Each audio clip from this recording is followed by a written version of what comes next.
Mr Speaker. I rise in support of the member for Mackellar's very sensible agreement, notwithstanding what the Minister for Home Affairs has just said, because closing a knowledge and evidence gap in our national gun laws is absolutely critical. The prevailing question from people in my electorate is how can killers such as those who perpetrated the horrors in Bondi, how can one of them have been a registered gun owner? It speaks to the critical elements in the legislation that I've just voted for around bridging these evidence gaps, closing the problems that we have in assessing who is out there trying to get their hands on guns.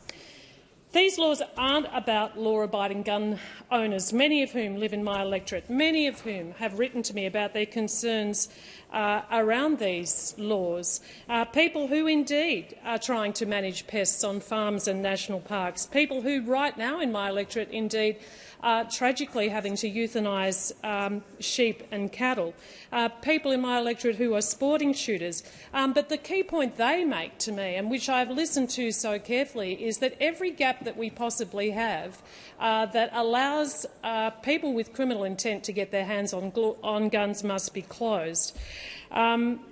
So I support legislation which does that. I support what the member for Mackellar is trying to do, and I want to put on the record that the truncated debate that we have had this morning in regard to such important laws as these is really, really frustrating for us as legislators. And as a member of parliament from a regional area where I could not get on the speaking list, I welcome the opportunity to speak to the member for Mackellar's amendment, which I think is a sensible one.